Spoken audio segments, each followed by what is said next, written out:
Subscribe कीजिए education planet YouTube channel को और बेल आइकन को दबाइए लेटेस्ट एजुकेशन और टेक वीडियोस सबसे पहले देखने के लिए।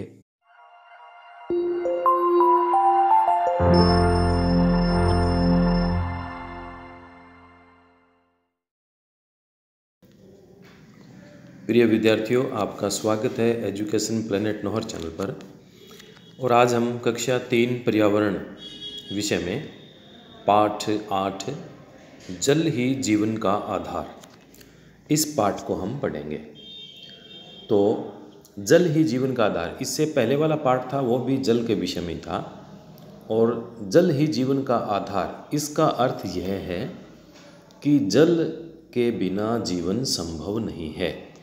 आप कल्पना नहीं कर सकते कि पानी यदि नहीं हो तो हमारा जीवन हो सकता है या नहीं हो सकता।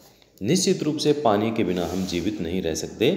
इसलिए इस पाठ का शीर्षक एकदम सही है, जल ही जीवन का आधार। सबसे पहले हम पाठ के सारांश की बात करेंगे और उसके बाद में पूरा पाठ हम पढ़ेंगे। पानी हमारे लिए अत्यंत आवश्यक है। बिना पानी के जीवन संभव ही नहीं है। हमें पानी को व्यर्थ में नहीं बहाना चाहिए, यानी पानी को बेकार में बर्बाद नहीं करना चाहिए और पानी की बचत करनी चाहिए। बचत का मतलब ये नहीं है कि आप पीना ही पानी बंद कर दें, नहाना बंद कर दें, लेकिन जितनी आवश्यकता है उतना ही उपयोग करें, क्योंकि उपयोग योग्य पानी बहुत ही सीमित मात्रा में है। हमारे प्रदेश में कई क्षेत्रों में पानी की बहुत कमी है। लोगों को दूर दूर से पानी लाना पड़ता है। वे लोग पानी का प्रयोग बहुत मितव्ययता से करते हैं, यानी सोच समझकर पानी का उपयोग करते हैं। वो पानी हमारे अनेक कार्यों जैसे नहाने, धोने व खाना बनाने में काम आता है तथा यह हमारे शरीर में भोजन को पचाने व उत्सर्जी पदार्थों को शरीर से बाहर निकालने का कार्य भी करता है। और पानी का प्रयोग फसलों की सिंचाई के लिए भी किया जाता है। पेड़ पौधों को भी पानी की आवश्यकता होती है। जिनके घरों में गमले में पौधे लगे हुए हैं वो जानते हैं कि यदि पौधों को पानी 2-3 दिन के लिए नहीं डालेंगे उनमें पानी, तो पौधे सूखने लग जाते हैं। ऊंट को रेगिस्तान का जहाज कहा जाता है। यह एक बार में काफ़ी पानी पी लेता है और कई दिनों तक बिना पानी के रह सकता है। इसकी खाल मोटी होती है, जिससे पानी पसीने के रूप में बर्बाद नहीं होता। ऊंट के कुबड़ में, जो आपने ऊंट के ऊपर एक ऊंचा सा देखते हो जिसको कुबड़ कहते हैं, उसमें वसा होती है जो आवश्यकता पड़ने पर पानी की पूर्ति करती है। तो अब इस पाठ को हम प्रारंभ करते हैं। अब आपने पाठ का सार पढ़ लिया।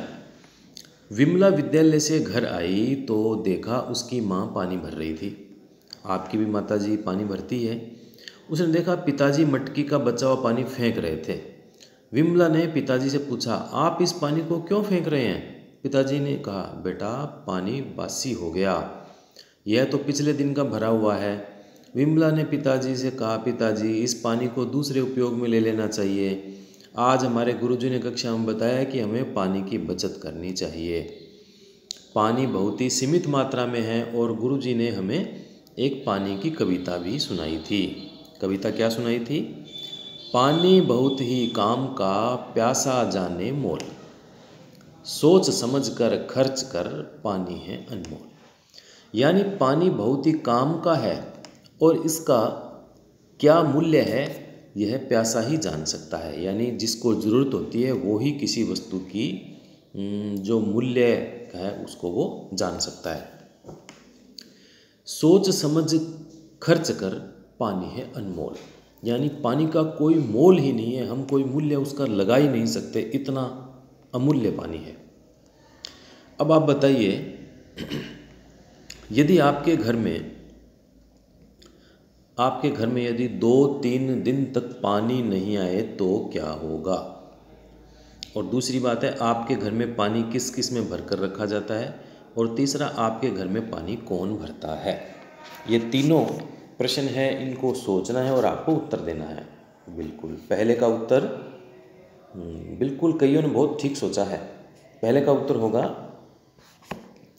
कि यदि आपके घर में 2-3 दिन से पानी नहीं है तो क्या होगा?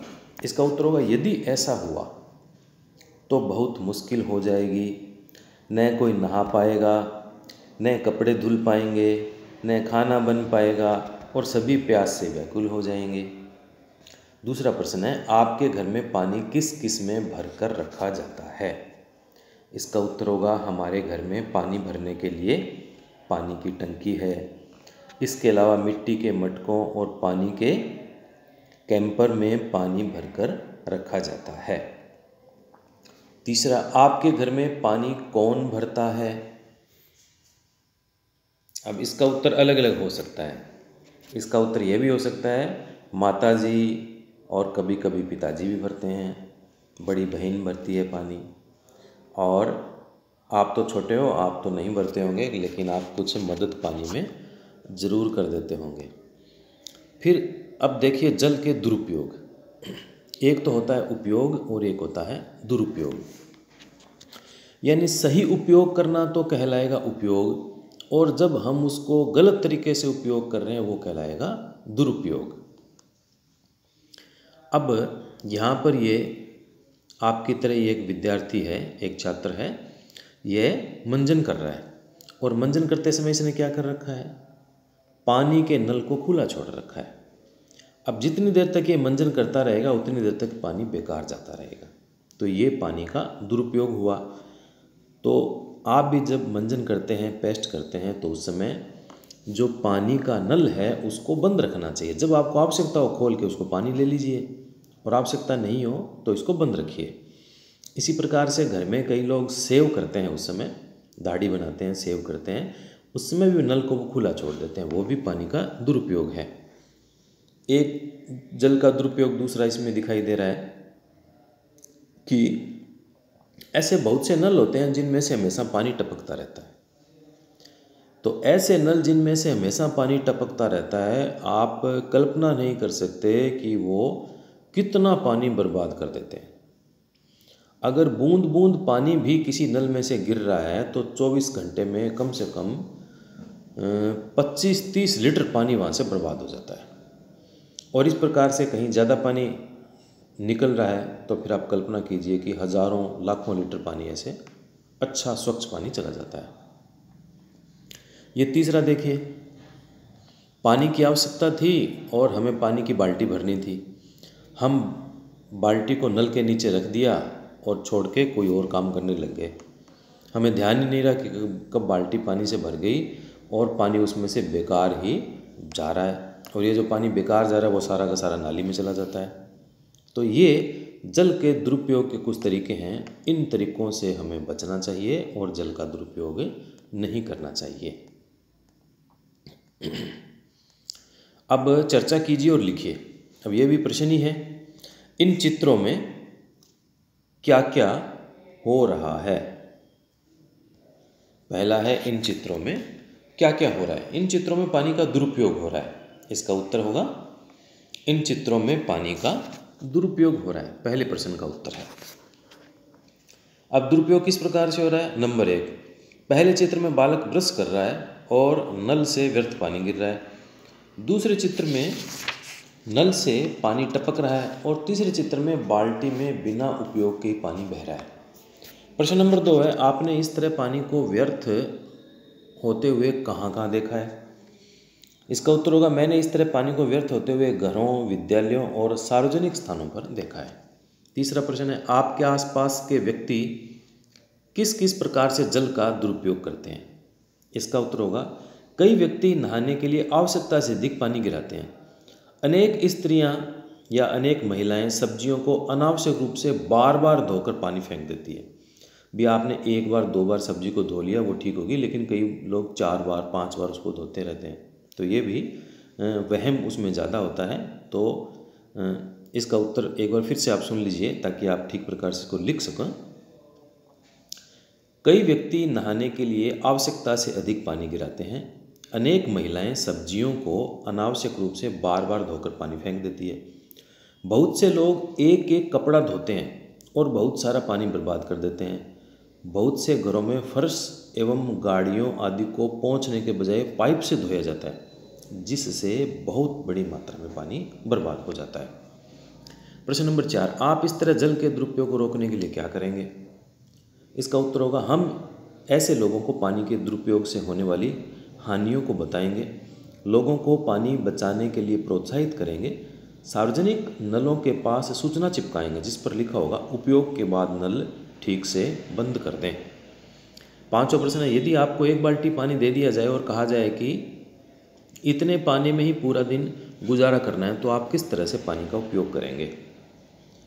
इसका उत्तर आप लिखोगे, हम 1 मग लेकर दांतों को ब्रश करके उससे ही कुल्ला करेंगे। नहाने के बजाय हम कपड़ा गीला करके पूरे शरीर को उससे पोंछ लेंगे। शौच आदि में कम पानी का प्रयोग करेंगे और शेष बचा पानी पीने के लिए पर्याप्त होगा। संजय बाड़मेर जिले में दूर ढाणी में रहता है। ढाणी एक ऐसा स्थान होता है जहाँ पर थोड़ा दूर होता है और वहाँ पर कम घर होते हैं, 4 घर 5 घर होते हैं, कई बार 1 घर ही होता है। उसे नहाने के लिए प्रतिदिन आधा बाल्टी पानी मिलता है। वह पानी से नीम के पेड़ के पास में बैठ कर नहाता है। उसके नहाने का पानी पेड़ को ही मिल जाता है, जिससे पेड़ हमेशा हरा भरा रहता है। उसके घर के सभी सदस्य ऐसा ही करते हैं। देखिए कितना अच्छा पानी का उपयोग कर रहा है कि नहा रहा है तो पेड़ के पास में नहा रहा है, तो जो नहाने के बाद में पानी है वो भी पेड़ को मिल जाए। 1 पंथ 2 काज, उस पानी का दूसरा उपयोग भी हो गया। ऐसे ही राजस्थान के कई क्षेत्रों में पानी की बहुत कमी है।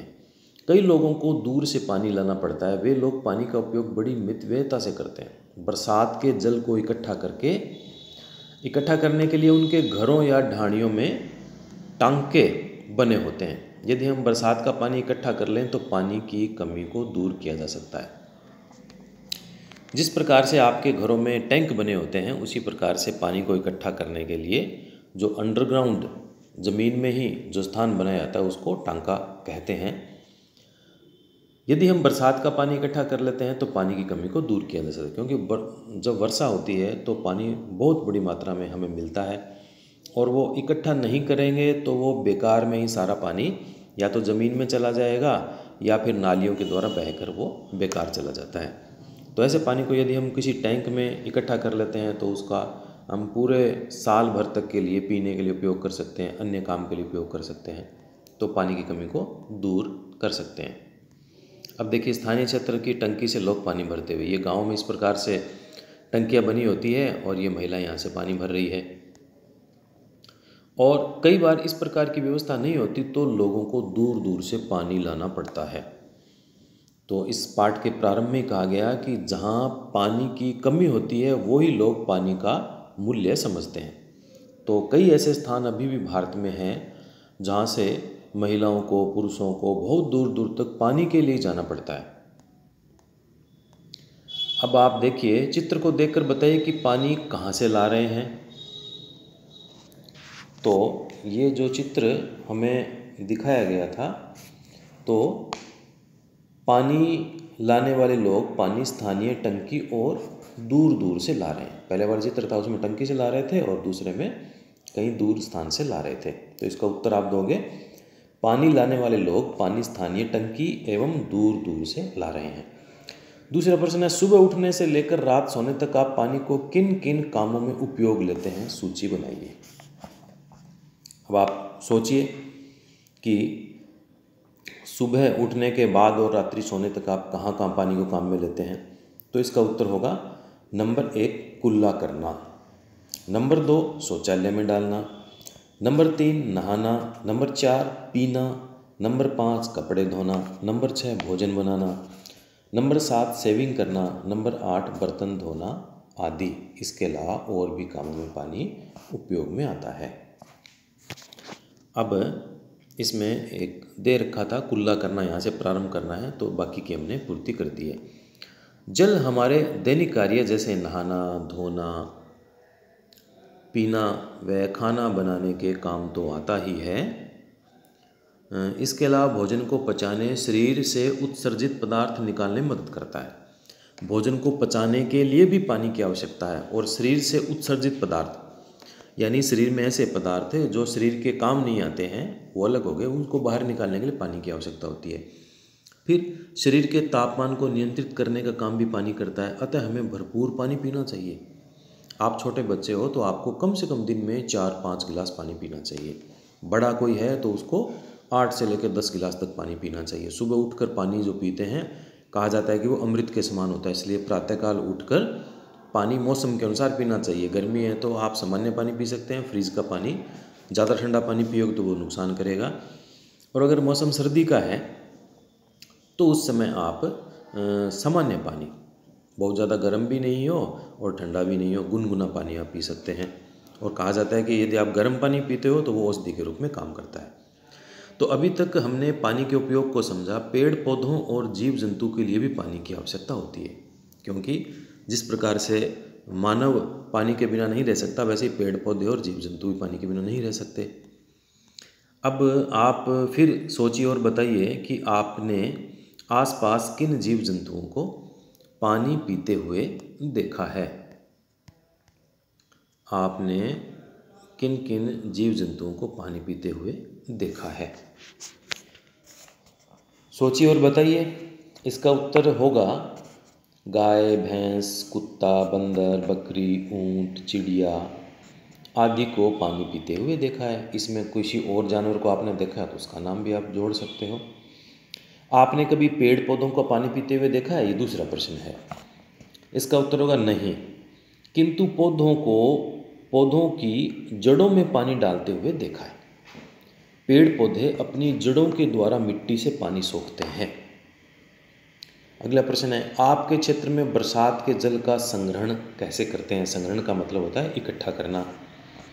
इसका उत्तर होगा बांध लगाकर, खेतों की मेड़बंदी करके, घरों की छतों पर एकत्र करके, वाटर टैंक बनाकर आदि के द्वारा बरसात के जल का संग्रहण किया जाता है।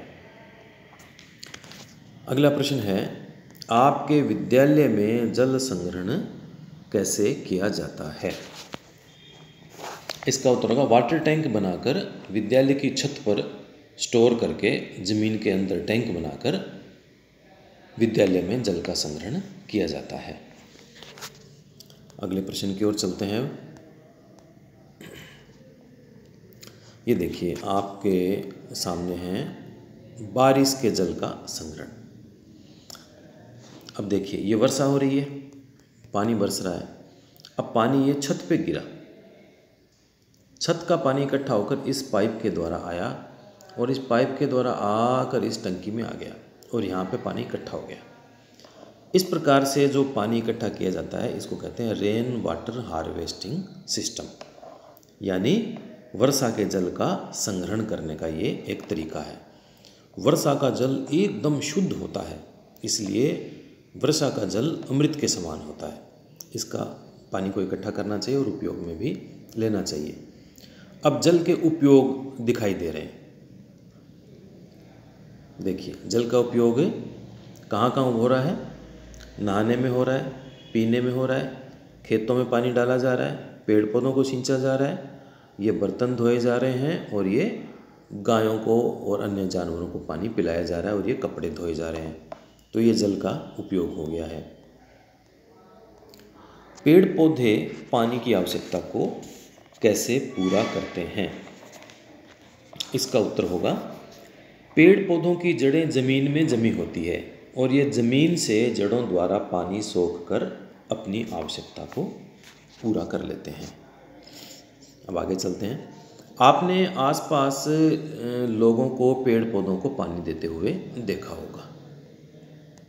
निश्चित रूप से आपने देखा है पेड़ पौधों को पानी देते हुए। आपके घर में कोई गमलों में पौधे लगे, उसमें आप भी पानी देते होंगे।